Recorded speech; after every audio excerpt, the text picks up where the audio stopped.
اور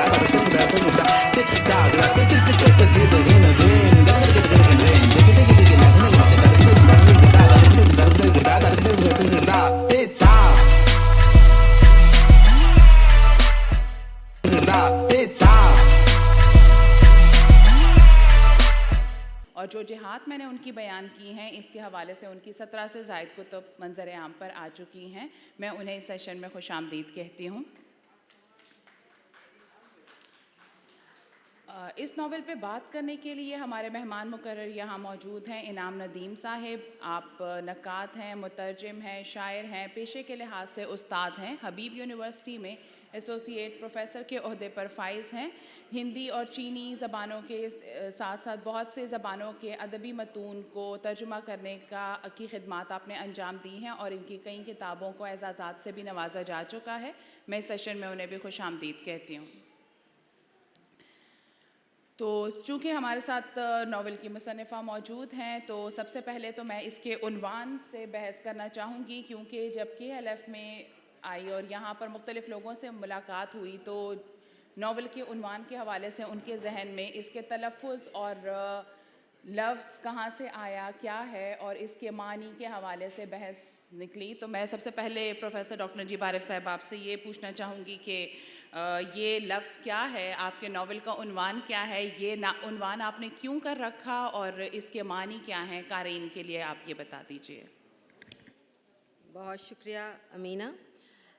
اس ناول یہ لفظ ہندی الاصل ہے اور مجھے ایسا لگتا ہے کہ اس کا اوریجن ہوگا مکھوٹا، یعنی کہ چہرے پر اگر کوئی آپ اور چہرہ چڑھا لیں، کوئی ماسک پہن لیں، کوئی نقاب تو نہیں، نقاب تو چہرے کو چھپا دیتا ہے، در حقیقت چہرے پر کوئی اور چہرہ چڑھا لینا. تو میرا خیال ہے کہ اس کی معنویت اور اس ناول کو اس لفظ کو ناول کا عنوان بنانا بھی اسی حوالے سے ہے، کیونکہ ناول بھی ہر ناول ایک طرح سے مکھوٹا ہوتا ہے. اس میں ایک چہرے کو کسی اور طرح کے نقش و نگار سے سجا کر، کچھ چھپا کر اور کچھ دکھا کر پیش کیا جاتا ہے. تو اس لیے میں نے یہ نام منتخب کیا، مجھے اچھا لگا. جی، اس ناول کے بارے میں آپ ہی سے میرا اگلا سوال ہے کہ اس ناول کے بارے میں بہت کچھ کہا گیا، کچھ لسانی حوالوں سے، کچھ فلسفیانہ حوالوں سے. تو میں چاہتی ہوں کہ آپ اپنے ناول کا تعارف بھی کروا دیں کہ کیا یہ اس میں لسانی مباحث یا فلسفیانہ مباحث کیوں کر در آئے اور یہ کیا ہے اس ناول کے حوالے. اچھا، یہ خیال کہ ناول کسی لسانی فلسفے کو بیان کرنے کے لیے لکھا گیا ہے، اس کا جواب تو ایک ہی ہو سکتا ہے اور وہ ہے لا حول ولا قوت. یعنی کہ ناول کسی فلسفے کو بیان کرنے کے لیے تو نہیں لکھا جا سکتا. جہاں تک ویسے تو ہر پڑھنے والا ناول کو اپنی طرح سے سمجھتا ہے، اس کا تجربہ کرتا ہے اور اس کو محسوس کرتا ہے. تو ہر پڑھنے والے کو اور نقاد کو یہ حق حاصل ہے کہ وہ ناول کے جیسے معنی چاہے اخذ کر لے. لیکن میرے لیے میں یہ سمجھتی ہوں کہ یہ ناول در حقیقت ناول لکھنے کے پروسیس کے بارے میں ہے. اس ناول کا مرکزی کردار میرے نزدیک اگر کوئی ہے تو وہ ناول ہے. اس کہانی کے ذریعے میں نے اپنے طور پر یہ سمجھنے کی کوشش کی ہے، میں یہ نہیں کہہ سکتی کہ کسی کو بتانے کی کوشش کی ہے، خود سمجھنے کی کوشش کی ہے کہ ناول لکھنے کا پروسیس جو ہوتا ہے اس پروسیس کے دوران کیا کچھ گزرتا ہے ناول لکھنے والے پر.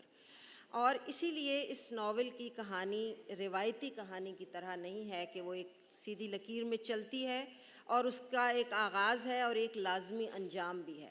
کیونکہ زندگی میں بھی ہم دیکھتے ہیں بہت سے واقعات ایسے ہوتے ہیں جو آغاز ہوتے ہیں بغیر کسی انجام کے دھند میں چلے جاتے ہیں. تو یہ جو زندگی کی دھندلی فضا ہے اس کو کیپچر کرنے کی ایک طرح سے میں نے صحیح کی ہے.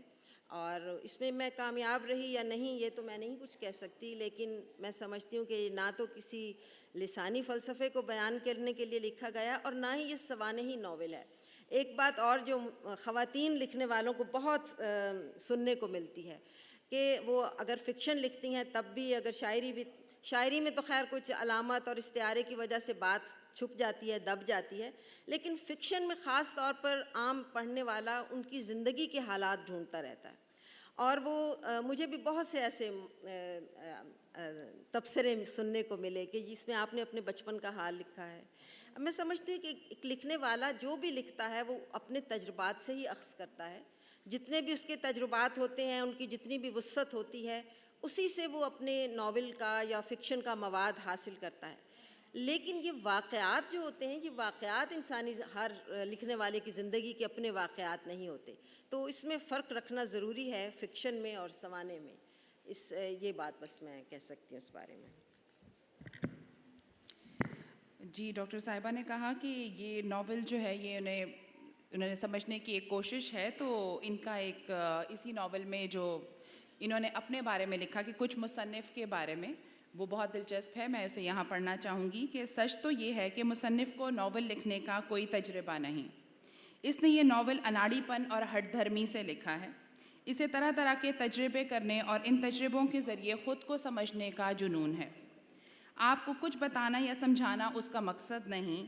پھر بھی آپ یہ ناول پڑھنا چاہتے ہیں تو آپ کی مرضی. مصنف کا ذمہ توش پوش. تو انعام ندیم صاحب، اس حوالے سے میں یہ کہنا چاہتی ہوں، مصنفہ نے تو اپنے بارے میں یہ کہا کہ انہیں یہ ناول لکھنے کا کوئی تجربہ نہیں اور انہوں نے کچھ انہیں سمجھنے کی کوشش ہے اور آپ کو کچھ سمجھانا نہیں. آپ کیا سمجھتے ہیں کہ آپ مصنفہ سے اتفاق کرتے ہیں کہ انہیں ناول لکھنے کا کوئی تجربہ نہیں اور یہ ناول انہوں نے ایسے ہی لکھ دیا؟ دیکھیے، یہ بات تو ہم جانتے ہیں کہ مصنفہ اس سے پہلے ایک باکمال شاعرہ ہیں اور کہانی کار ہیں. اور یہ کہ کسی بھی ادبی صنف کو آپ کو کبھی اگر آپ شروع کرتے ہیں تو اس کے لیے شاید اس طرح کوئی تجربہ درکار ہونا، مجھے لگتا ہے کہ اس کی کوئی ضرورت نہیں ہے. یہ مجھے لگتا ہے کہ ڈاکٹر صاحبہ کی صرف کسر نفسی ہے اور میں اس سے بالکل اتفاق نہیں کرتا. یہ تو جس وقت آپ ناول پڑھنا شروع کرتے ہیں تو وہ آپ کو نئی نئی حیرتوں سے دوچار کرتا ہے. مطلب وہ یہ حیرتیں اسلوب کی سطح پر بھی ہیں، زبان کی سطح پر بھی، بیان کی سطح پر بھی. ایک تو یہ کہ ناول بہت مختصر ہے. آپ نے اگر غور کیا ہو تو محض 125 صفحات کا یہ ناول ہے. تو اس میں اتنے چھوٹے سے ناول میں، یا جس کی ضخامت اس قدر مختصر ہو، اس میں اس طرح کی تکنیک کا برتا جانا، جس طرح ابھی شاید اس کا ذکر آگے آئے گا، وہ بتاتا ہے ہمیں پڑھنے والوں کو، ان کے قارئین کو، کہ مصنفہ کو کس قدر قدرت حاصل ہے بیان پر اور زبان پر. اور یہ کہ اگرچہ وہ اس بات کو اگین میں یہی کہوں گا کہ کسر نفسی سے کہہ رہی ہیں کہ کوئی تجربہ نہیں ہے، اور مجھے سمجھ نہیں آیا ہٹ دھرمی کیوں ڈاکٹر صاحبہ نے اس میں لکھا کہ ہٹ دھرمی سے لکھا ہے. لیکن وہ کسی طرح بھی کوئی نو آموز تحریر نہیں لگتی، وہ کوئی تجرباتی تحریر نہیں لگتی. وہ ایک منجھی ہوئی تحریر ہے اور ہمیں بتاتی ہے کہ مشاق لکھنے والے کے قلم سے نکلی ہے. جی ڈاکٹر صاحبہ، تجربات کے حوالے سے تو انہوں نے بتا دیا کہ ناول کیسا ہے، لیکن جو میرے پوچھنے کا سوال تھا وہ تو انہوں نے ہی پوچھ لیا کہ ہٹ دھرمی سے آپ کی کیا مراد ہے، کہ آپ نے یہ ناول کیوں ہٹ دھرمی سے لکھا؟ لغوی معنی میں نہیں لیے جانے چاہیے. یہ کسی خاص کیفیت کے اظہار کے لیے ہوتے ہیں، تو اس کو یوں ہی سمجھ لینا چاہیے. یعنی آپ نے اپنے ناول کی طرح یہاں بھی ہمیں تنہا چھوڑ دیا کہ ہم اس کے معنی خود متعین کریں. اور اس کے ناول اگر ہم دیکھیں تو اس میں جتنی ٹیکنیکس مصنفہ نے برتی ہیں وہ زیادہ تر اشارہ کرتی ہیں پوسٹ ماڈرنزم کی طرف، ما بعد جدیدیت. تو جو ما بعد جدید اس میں تکنیکیں ہیں کہ ان کا ایک کہانی آپ دیکھتے ہیں انعام صاحب کے، اس میں 3 حصے ہیں اور وہ تینوں کے حوالے سے پہلے ایک عنوان تو نہیں لیکن ایک اقتباس لے کر آتی ہیں، پھر اس کے مطابق کہانی بیان کرتی ہیں، ان حصوں کو آپس میں جوڑتی ہیں اور کہیں نہیں بھی جوڑتی اور اپنی بات مکمل کر کے کہانی ختم ہو جاتی ہے. اسی طرح بہت ساری چیزیں ہیں، کہیں وہ متن ہمیں قاری اساس متن نظر آتا ہے، کہیں مصنفہ کی اپنی شخصیت اس میں ناول میں آ جاتی ہے. تو آپ کیا سمجھتے ہیں کہ پوسٹ ماڈرن ٹیکنیکس جو انہوں نے استعمال کی ہیں وہ کون کون سی ہیں، کیا کیا ہیں، اور اس میں ان کے استعمال میں مصنفہ کس حد تک کامیاب رہی؟ دیکھیے، ٹیکنیکس کی بات تو شاید یہاں جید نقاد تشریف رکھتے ہیں، ناصر صاحب اور باقی لوگ، وہ ضرور کریں گے جب سوال جواب کا سیشن ہوگا. میں تو ان کے ایک مداح اور ایک قاری کے طور پہ اس سے جو خوشی مجھے حاصل ہوئی یا جو پڑھنے کی مسرت مجھے حاصل ہوئی اس کو میں ضرور یہاں پر شریک کرنا چاہوں گا سب لوگوں کے ساتھ. میں نے ابھی آپ سے تھوڑی دیر پہلے بتایا کہ بہت مختصر حجم کا یہ ناول ہے، اور اس میں سے جو اس کے 3 چھوٹے چھوٹے چیپٹرز میں بانٹا گیا ہے، اسے پہلا چیپٹر نسبتاً طویل ہے جو غالباً 75% صفحات پر مشتمل ہے، اور باقی 2 چھوٹے چھوٹے چیپٹرز وہ بہت چند صفحات پر 5 7 10 اس طرح کے. اس میں ناول ہم سمجھتے ہیں کہ وہی ہے جو جہاں سے ناول کا آغاز ہوتا ہے، اور وہ جو کہانی ہے جو کہ بعد میں پتہ چلتا ہے کہ وہ کہانی درمیان میں آپ ابھی منتظر ہوتے ہیں جب کہانی پورے عروج پر، نقطہ عروج پر پہنچتی ہے، کلائمیکس پر پہنچتی ہے، تو مصنفہ اس کو فراموش کر دیتی ہیں اور ہمیں ایک نئی دنیا میں لے جاتی ہیں، کچھ نئی بات، اور پھر بھی پڑھنے والا منتظر رہتا کہ شاید لوٹ کے کہانی کا سلسلہ وہ جوڑیں گی، لیکن وہ پلٹ کر اس طرف آتی نہیں ہیں. اس میں ایک بڑی دلچسپ صورتحال ہے کہ ایک قاری ان کو خط لکھتا ہے کہ یہ آپ نے نہایت ظلم کیا ہے اور یہ زیادتی ہے. پڑھنے والوں کا بھی ایک حق ہوتا ہے، اور آپ کو یہ کوئی حق حاصل نہیں تھا کہ آپ یہ سلوک کریں کہانی کے ساتھ، اور کہانی آپ نے ختم کر دی. آپ یقین کیجئے گا کہ مجھے ایسا لگا کہ یہ خط میں نے لکھا ہے یا مجھے لکھنا چاہیے تھا، اور میں ڈاکٹر صاحبہ کو یہ خط لکھوں کہ یہ باقی کہانی آپ کب سنائیے گا ہمیں. لیکن ڈاکٹر صاحبہ ہمیں وہ باقی کہانی نہیں سناتی، بلکہ اصل میں وہ یہ جو ابھی شروع میں فرمایا ڈاکٹر نجیبہ نے کہ یہ کہانی لکھنے یا ناول لکھنے کا جو پروسیس ہے، یہ اس کو نہایت خوبی کے ساتھ بیان کرتا ہے، اور بہت نیا پن ہے اس کے اندر. سب سے زیادہ جس بات سے مجھے لطف حاصل ہوا، جو بنیادی یا پہلا حصہ ہے ناول کا، وہ 1960 کی دہائی اور 70 کی دہائی اور جنوبی پنجاب کے ایک نہایت چھوٹے سے قصبے، اس قصباتی زندگی، اس کا بیان ہمارے سامنے لے کر آتا ہے. پہلی بات تو یہ ہے کہ ناول کی آج کل بڑی ریل پیل ہے اور بہت سے ناول آ رہے ہیں، اور یہ بڑی خوشی کی بات ہے کہ اردو میں ناول کی طرف زیادہ رجحان ہمیں دیکھنے میں آ رہا ہے. اچھے برے سبھی طرح کے ناول آ رہے ہیں. ایک تو یہ مجھے لگتا ہے کہ یہ بڑی، اس کو اپریشیٹ کیا جانا چاہیے اس بات کو. لیکن ایسے میں جو اسلوب اور جو بیانیہ انداز یا سماجی حقیقت نگاری جس کو ڈاکٹر صاحبہ نے پھر سے ناول میں ایک طرح سے جاری کیا ہے، وہ آپ کو ایک خوشگوار حیرت میں مبتلا کرتی ہے. وہ زبان کی سطح پر بھی ہے اور بیان کی سطح پر بھی، جس میں آپ جزیات اور تفصیلات دیکھتے ہیں. پھر ساتھ ساتھ جس طرح سے نفسیاتی تجزیہ ہے کردار کا، اور وہ پڑھنے والا اس سے اپنے آپ کو غیر مانوس نہیں پاتا. پڑھنے والا ہر جگہ اپنے آپ کو جوڑتا چلا جاتا ہے.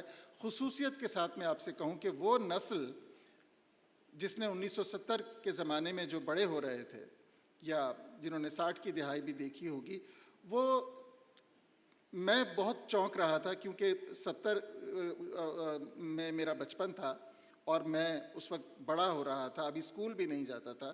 لیکن وہ سب میں نے دیکھا ہے، کیونکہ وہ ہم آگے 80 کی دہائی تک بھی ہم نے دیکھا ہے. جس طرح وہ بیان کر رہی ہیں اسکول کا ماحول، استادوں کے ساتھ طالب علم طالبات کا جو ایک رویہ ہے، پھر اکیلی گلی سے اس لڑکی کا گزرنا ہے، وہ جو خوف ہے اور پڑھنے کی جو چاہ ہے، جو لگن ہے. آپ یقین کیجئے کہ یہ بیان رفتہ رفتہ اس طرح کی تفصیلات، اس طرح کی جزیات، اور مجھے تو کہنے دیجئے کہ اس طرح کے موضوعات 12 پتھر باہر کر دیے گئے ہیں ہمارے ادب سے. اب ہمارے کچھ اور ہی موضوعات ہو گئے ہیں اور ان کے کچھ اور ہی بیان. ٹھیک ہے، شاید وہ بھی ایک انداز ہے، ایک طریقہ ہے، لیکن شاید ڈاکٹر صاحبہ نے یہ کیا ہے کہ اس سب کو لوٹایا ہے ہمیں، اور اس لطف میں ہمیں بھی شریک کیا ہے. اور پھر جس طرح سے کہانی کو درمیان میں چھوڑا ہے، تو شاید یہ صدمہ اس لیے بھی گہرا ہو جاتا ہے کہ ہم وہ ناول پورا پڑھنا چاہتے تھے، لیکن وہ جس طرح آپ نے پوسٹ ماڈرنزم کا ذکر کیا، وہ شاید یہ اس میں ایک اور گہرائی پیدا کرنے کے لیے اس موضوع میں کئی ڈائمنشنز ڈالنے کے لیے غالباً یہ ٹیکنیک استعمال کی ہے. اسی وجہ سے میں نے کہا کہ وہ تو بہت مشاق تحریر ہے, تو اس پر یہ کہنا کہ انہوں نے سوائے کسر نفسی کے اور کچھ نہیں ہو سکتا. ڈاکٹر صاحبہ, جب پچھلے سوال میں آپ سے بات ہو رہی تھی تو آپ نے ایک بالکل نئی بات کی کہ عموماً یہ ہوتا ہے کہ کوئی اپنے ناول کا موضوع, اس کا ایک خاص موضوع ہوتا ہے. آپ نے کہا کہ میں کسی کی کردار کی کہانی بھی بیان نہیں کرنا چاہتی تھی, میرا یہ مقصد بھی نہیں تھا. میں رائٹنگ پروسیس کو بتانا چاہتی کہ ناول کس طرح لکھنا چاہیے. تو یہ ایک نئی بات ہے, تو میں چاہتی ہوں کہ آپ اس کے حوالے سے تھوڑی سی تفصیل ہمیں بتائیں.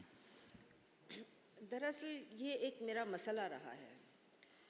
جو کچھ بھی ہم کریٹیو رائٹنگ میں لکھتے ہیں, ظاہر ہے ہم وہی لکھ سکتے ہیں جو ہمارا مسئلہ ہو. میرا مسئلہ یہ رہا ہے کہ تخلیقی نثر جب لکھی جاتی ہے تو اس کے اجزاء کہاں سے آتے ہیں؟ ظاہر ہے اس کے تجربات سے آتے ہیں, سب زندگی میں جو کچھ دیکھا ہے مشاہدات سے آتے ہیں. لیکن وہ مشاہدات جب انسان کے اندر اترتے ہیں, پروسیس ہوتے ہیں, اس میں بہت سی نئی چیزیں شامل ہوتی ہیں. اس میں فکر شامل ہوتی ہے, مطالعات شامل ہوتے ہیں. ان سب سے بڑھ کر کچھ ایسے چیزوں کے کمبینیشن سے کچھ ایسے کوئی کیمیکل ریاکشنز ہوتے ہیں جس کے نتیجے میں کوئی چیز سامنے وجود میں آتی ہے. وہ جو وجود میں آنے والی چیز ہے اس کا تجزیہ کرنا میرا ایک مسئلہ رہا ہے. میں کوشش کرتی رہتی ہوں کہ سمجھنے کی کوشش کروں, سمجھنا چاہتی ہوں کہ جو چیز ایک تخلیق کار تخلیق کرتا ہے وہ کہاں کہاں سے وجود میں آتی ہے. ظاہر ہے اس کو آپ آئیڈینٹیفائی نہیں کر سکتے کہ فلاں جگہ ہے, فلاں چیز ہے. ہر چیز ہوتی ہے اور ان سب سے بڑھ کر ہوتا ہے.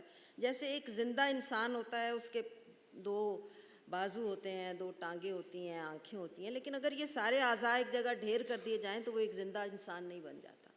تو اجزاء کے ملنے سے ایک کل تو بنتا ہے, لیکن اس میں اجزاء سے زیادہ بھی کچھ ہوتا ہے. وہ زیادہ کیا ہے اس کو تلاش کرنا میرا مسئلہ رہا ہے.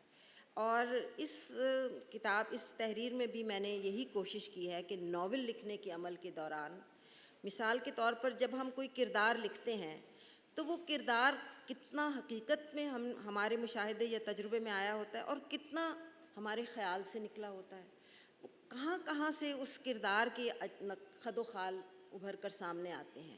خود لکھنے والا اس کا حصہ بن جاتا ہے کسی جگہ پر وہ قاری اس کا حصہ بن جاتا ہے جو ایک اس کے ذہن میں ہوتا ہے لکھنے والے کے کہ وہ پڑھے گا.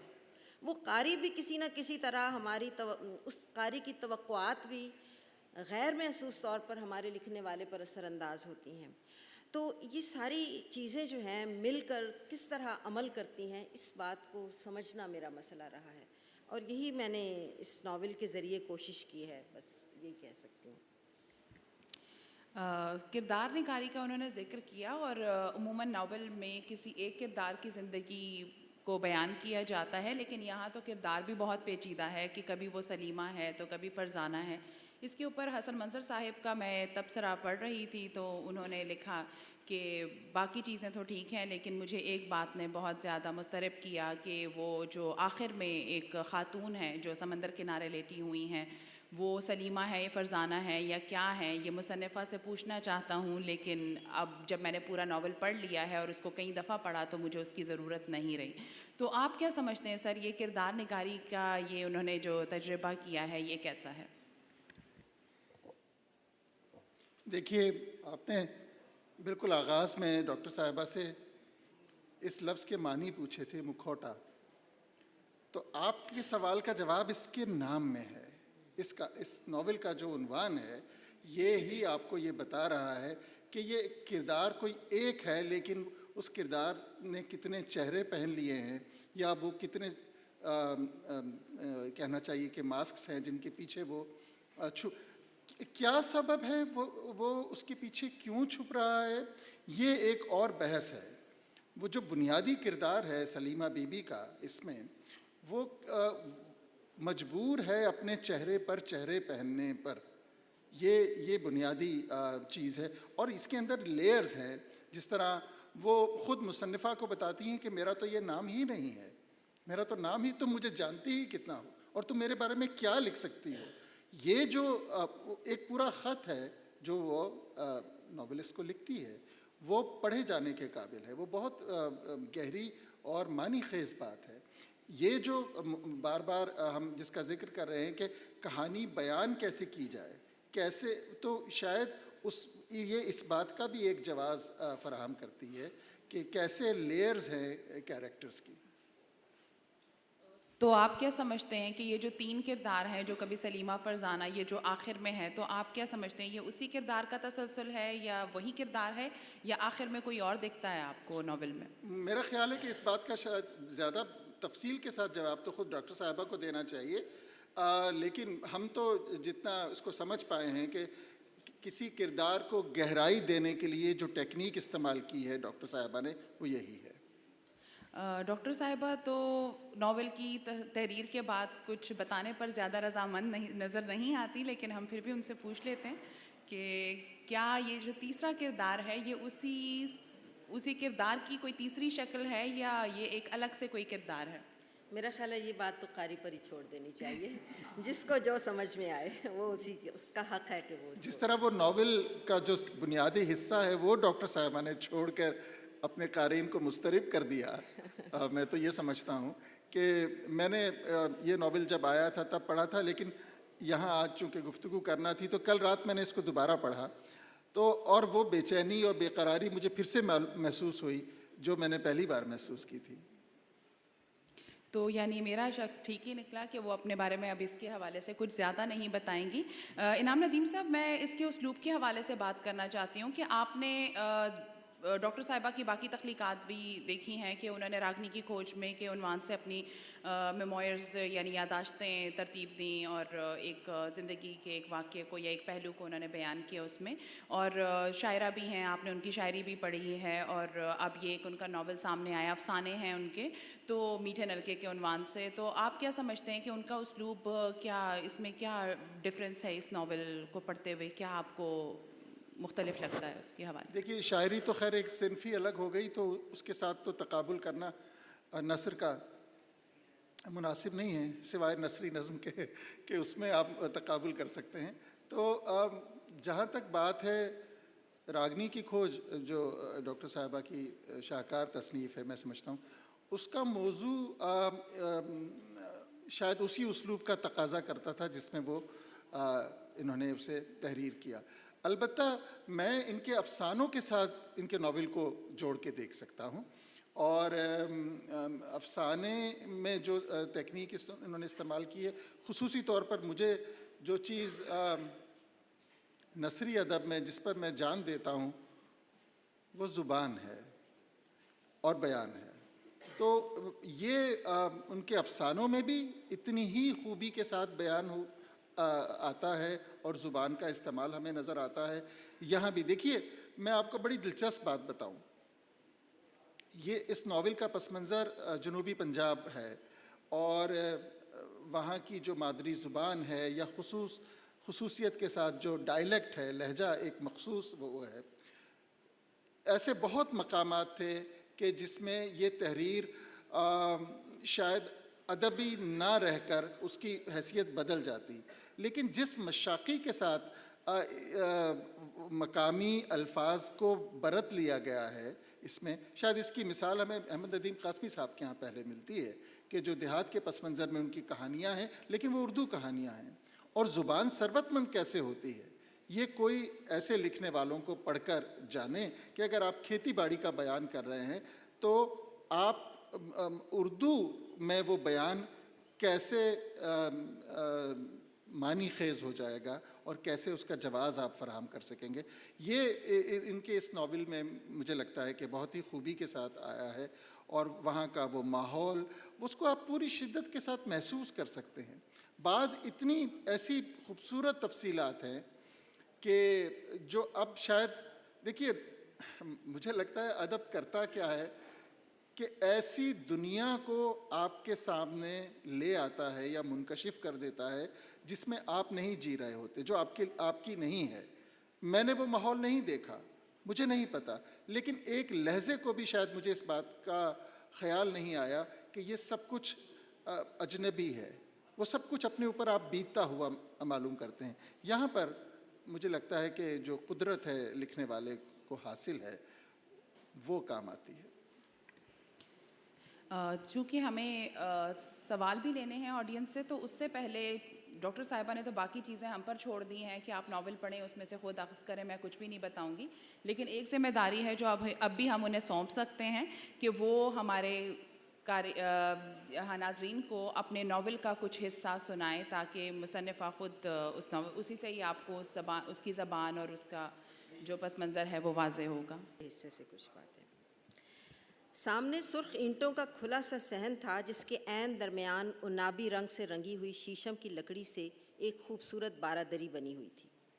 سلیمہ کو اپنے اسکول کی یہ بارہ دری سب سے زیادہ پسند تھی. آدھی چھٹی کے وقت وہ اپنی ہم جماعت لڑکیوں کے ساتھ یہاں پکڑن پکڑائی کھیلا کرتی. کبھی کبھی جب اسے ذرا سی مہلت ملتی تو وہ لکڑی کے ستون سے ٹیک لگا کر کھڑی ہو جاتی اور اپنی سوچوں میں گم ہو جاتی. تختی دھو کر سکھانے کے لیے جب وہ سب تختی والے ہاتھ کو زور زور سے گول گھماتی اور اونچی آواز میں گاتی، چوہے چوہے میں تیری کھڈ کٹ دی تو میری تختی سکھا، تو اس کی کوشش ہوتی کہ وہ اس بارہ دری کے عین درمیان کھڑی ہو اور محسوس کرے کہ وہ کسی اور زمانے میں کھڑی ہے. میونسپل کمیٹی کے اس پرائمری اسکول کا نقشہ کچھ عجیب سا تھا، جس میں نئی اور پرانی عمارتوں کے امتزاج نے ایک انوکھا سا اسرار پیدا کر دیا تھا، یا پھر یہ اسرار صرف سلیمہ کو ہی محسوس ہوتا تھا. اس نے سن رکھا تھا کہ یہ اسکول پاکستان بننے سے پہلے کوئی مندر ہوا کرتا تھا، اور کچھ لڑکیاں تو یہ بھی کہتی تھیں کہ صحن کے بائیں طرف لگے ہتھی والے نلکے اور بیت الخلاء کے ساتھ جو بہت اونچی کھجی ہے اس پر ہندوؤں کی روحیں رہتی ہیں، جو روز رات کو یہاں آ کر پوجا کرتی ہیں. اسی لیے تو لڑکیاں کھجور کے اس درخت سے جسے سب کھجی کہتے تھے بہت ڈرتی تھیں. وہ بھی کھجی سے ڈرتی تو تھی، مگر اس کے دل میں کھجی کے اوپر چڑھنے اور ان روحوں سے ملاقات کا شوق بھی اتنا غالب رہتا کہ نلکے کے نیچے تختی دھوتے اور بیت الخلاء جاتے ہوئے وہ بار بار اوپر دیکھتی اور کھجور کے لمبے لمبے شاخ نما پتوں میں کسی روح کا ہیولہ ڈھونڈتی رہتی. اس کے اندر شدید خواہش تھی کہ کسی روز کھجی پر رہنے والی ان قدیم روحوں سے ملاقات کرے، ان سے بات چیت کرے اور ان سے پوچھے کہ جب یہ عمارت مندر تھی تو کیسی لگتی تھی، اس کے اندر کیا ہوتا تھا، اس میں جس خدا کو پکارا جاتا تھا وہ کیسا تھا، کیا وہ بھی اپنے پکارنے والوں کو جواب دیتا ہے، ان کی دعائیں سنتا ہے، کیا وہ بھی ویسا ہی خدا ہے جیسا اس کا خدا. اس کے دل میں یہ سب سوال ایک دھند کی طرح اٹھتے تھے اور وہ اس دھند میں بے خود سی ہو جاتی تھی. اب کچھ حصہ میں اس خط سے جس کا ابھی ذکر کیا انعام ندیم صاحب نے. اے ناول نگار، تم یہ ناول کبھی مکمل نہیں کر سکو گی، اس لیے کہ تم مجھے کبھی نہیں جان سکتی. تم میرے تجربے کو اپنے اندر نہیں اتار سکتی، کوئی بھی ایسا نہیں کر سکتا. اگر میں تمہیں بتا دوں تب بھی نہیں. مگر میں تمہیں کیا بتاؤں؟ واقعات تو بے معنی ہوتے ہیں. ہاں یہ بتا سکتی ہوں کہ کیا محسوس کرتی ہوں. ایک عجیب سی ناقابل بیان بے اطمینانی ہے جس سے میری ساری زندگی عبارت ہے. اس بے اطمینانی میں وہ تمام لمحے بھی شامل ہیں جن میں زندگی نہایت پر مسرت، قابل فخر اور یاد رہ جانے والی تسکین کا منبع و مصدر معلوم ہوتی ہے. بے یقینی، کشمکش اور نامکمل رہ جانے کی خلش سے زخم خوردہ لمحے تو خیر اس زندگی کا ناگزیر حصہ ہیں ہی. اگر کوئی مجھ سے پوچھے کہ واپس بچپن میں جاؤ گی تو کبھی نہ مانوں. میری عمر گزشتہ کی کتاب کا کوئی ورق ایسا نہیں جسے پھر سے کھول کر پڑھنا اور اس میں خود کو صرف کرنا میرے لیے مسرت آمیز ہو سکتا. محبت، جستجو، علم اور ذوق سے لبریز سبھی لمحوں سے ایسی ہزیمت خوردگی جڑی ہوئی ہے جس کا نئے سرے سے تجربہ کرنا نادانی کے سوا کچھ نہیں. مگر یہ تو سبھی جانتے ہیں کہ اس تجربے کو بھلا دینا بھی کم نادانی نہیں. خیر اسے بھلایا جا سکتا بھی نہیں، یہ تو آدمی کی حقیقت کا اٹوٹ انگ ہے. یہ اٹوٹ انگ کا لفظ کس قدر مضحکہ خیز سا ہے. میں نے بالکل روا روی میں بغیر سوچے سمجھے اسے استعمال کر لیا ہے، جیسے ہمارے ہاں میڈیا میں اسے بے دریغ استعمال کیا جاتا ہے. اٹوٹ بھلا ہوتا ہی کیا ہے؟ ہر شے ٹوٹ جانے والی ہے، بکھر جانے والی ہے، پھر بھی ہم انہیں اٹوٹ سمجھتے ہیں. زندگی میں ایسی خود فریبیاں کتنی عام ہیں. عام ہی نہیں، ضروری بھی. کتنا کچھ ان کے ساتھ جڑا ہوا ہوتا ہے. کبھی کبھی مجھے لگتا ہے کہ ہم سب خود فریبی کے ایک بہت بڑے کھیل کا حصہ ہیں. ایک ایسا ناٹک جس میں ہم سب یہ ماننے پر مجبور ہیں کہ یہ ناٹک نہیں، سچ مچ کی زندگی ہے. سچ مچ کی زندگی جس کے بارے میں یقین سے نہیں کہا جا سکتا کہ وہ کہیں ہے بھی یا نہیں. اس زندگی کو واقعات کی ایک سیدھی لکیر کے طور پر دیکھنا اور بیان کرنا کتنی حماقت کی بات ہے. جس طرح کوئی مصنف آپ بیتی لکھتا ہے تو اپنی زندگی کے دورانیے کو ایک خاص ترتیب سے بیان کرتا چلا جاتا ہے، یوں جیسے کوئی ایک واقعہ جو زندگی میں ہوتا ہے اور ہو کر ختم ہو جاتا ہے واقعی ختم ہو جاتا ہو. حالانکہ کبھی ایسا نہیں ہوتا. گزرے ہوئے واقعات کبھی ختم نہیں ہوتے، وہ ہماری ذات کا اٹوٹ انگ بن جاتے ہیں. پھر اٹوٹ انگ.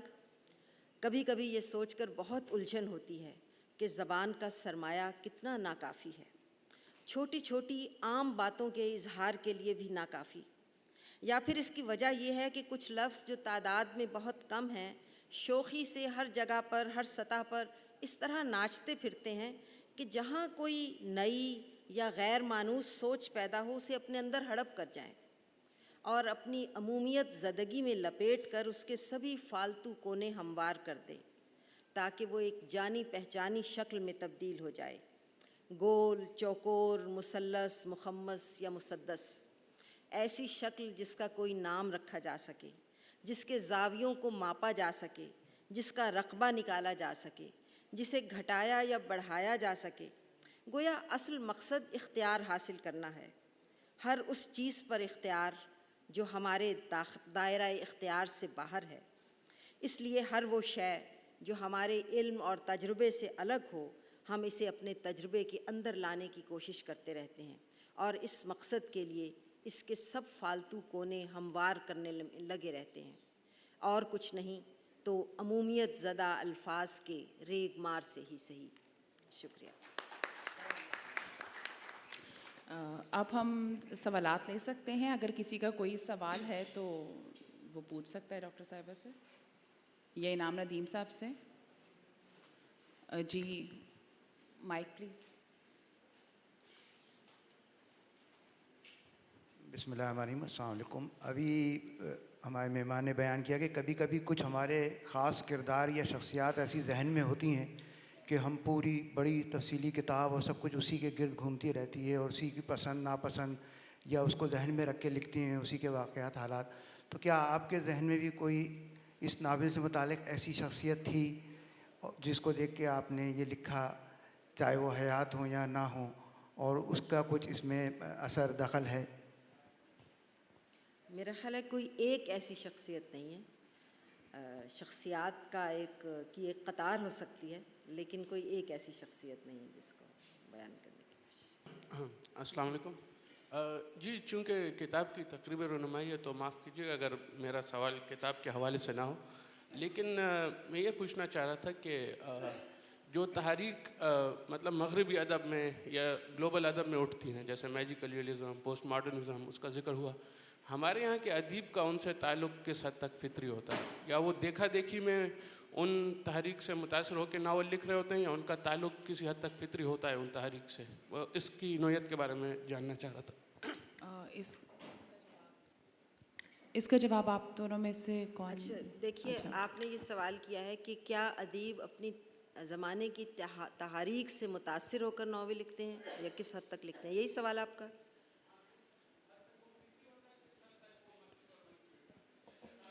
ٹھیک یعنی ان کا کہنا ہے ٹھیک ہے. دیکھیے جہاں جی آپ اپنا ضرور جواب دیجیے گا، میں اپنی رائے آپ کے سامنے پیش کر دیتی ہوں. ہر شخص اپنے عہد کی اپسٹیمولوجی کا قیدی ہوتا ہے.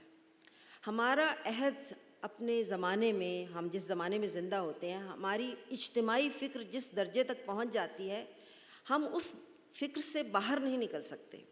جہاں تک ہم جس طرح ایک سفید کاغذ پر آپ ایک سیاہ نشان ڈال دیں اس کے بعد آپ اسے لاکھ مٹائیں وہ اتنا سفید کبھی نہیں ہوتا. تو تو اسی طرح جو علم ہم تک پہنچ چکا ہے ہم اس علم کو انڈو نہیں کر سکتے، مٹا نہیں سکتے. وہ علم بھی اسی طرح ہماری شخصیت کا، ہماری فکر کا، ہمارے مزاج کا حصہ ہوتا ہے، اور جو کچھ ہم لکھتے ہیں وہ اس میں ظاہر ہوتا ہے، ظاہر ہے. تو یہ تو بات ہے بالکل فطری نوعیت کی بات ہے. جہاں تک اس بات کا سوال ہے کہ کسی خاص تحریک کو یا کسی خاص نظریے کو سوچے سمجھے انداز میں کسی تحریر میں لانا، تو میرا خیال ہے ایکیڈیمک رائٹنگ میں تو اس پر بات ہو سکتی ہے، آرٹیکل میں، مقالہ لکھتے ہوئے، لیکن تخلیقی سطح پر، تخلیقی نثر میں تحریک کے یا کسی نظریے یا تھیوری کو سے متاثر ہو کر اس کو بیان کرنے کے لیے تخلیقی چیز نہیں لکھی جا سکتی. میری رائے یہ ہے. جی ہاں، میں بھی یہی سمجھتا ہوں کہ صرف یہ سوچ کے کہ آج کل مثلاً شعور کی رو ایک بڑا ڈھنگ ہے بیان کرنے کا، تو کوئی ادیب یہ سوچے کہ مجھے شعور کی رو میں کوئی کہانی لکھنی چاہیے. مجھے ایسا لگتا ہے کہ سب سے پہلے تو یہ بات سمجھنی چاہیے کہ کہانی کہنا ایک آرٹ ہے، اور دوسری بات آپ کے پاس جو کہانی ہے اس کہانی کو بیان کرنے کے لیے کون سا اسلوب، کون سا طریقہ بہتر رہے گا، اس کا فیصلہ تو لکھنے والا کرتا ہے. یعنی خود اس کتاب جس کے لیے آج ہم یہاں جمع ہیں، یہ کتاب اس بات کا ثبوت ہے. کہانی کا جو بڑا حصہ ہے، غالب حصہ ہے، اس کی ٹیکنیک ہی بالکل ڈیفرنٹ ہے. اور جو میں نے آپ کو بتایا کہ ایک طرح سے یہ انہوں نے اس کو لوٹایا ہے، وہ بیان اور زبان کا انداز جو اب رفتہ رفتہ ہمارے ادب میں سے غائب ہوتا جا رہا ہے. البتہ باقی دو حصوں میں مصنفہ نے ہمیں یہ بتایا ہے کہ وہ جس کو آپ پوسٹ ماڈرنزم کی ابھی ہم بات کر رہے تھے، کہ اس طریقے سے میں کیسے اس میں ایک ڈیپتھ پیدا کر سکتی ہوں. اور وہ دو حصے بالکل مختلف ہیں. ایک ہی ناول میں 2-3 طرح کے اسلوب کو بیان کرنا، یہ فیصلہ تو خود لکھنے والے نے کیا ہے. تو ایسا نہیں ہے کہ پہلے سے سوچ کے شاید کسی کہانی کو بیان کیا جائے کہ مجھے صرف یہ بتانا ہے کہ پوسٹ ماڈرن تحریر ہوتی کیسی ہے، یہ دکھانے کے لیے میں کوئی ناول لکھوں. مجھے لگتا ہے کہ یہ تو ذرا زیادتی ہے کہ اگر اس طرح سے سوچا جائے. بہت شکریہ. اس کے ساتھ ہی ہمارے پروگرام کا وقت ختم ہوا جاتا ہے، لیکن اس سے پہلے میں آپ کو یہ بتا دوں کہ مکھوٹا ناول عکس پبلیکیشنز لاہور سے شائع ہوا ہے، اور یہ ان کی ویب سائٹ پر اور ان کے فیس بک پیج پر آپ وہاں رابطہ کر کے اسے آرڈر کر سکتے ہیں. بہت شکریہ.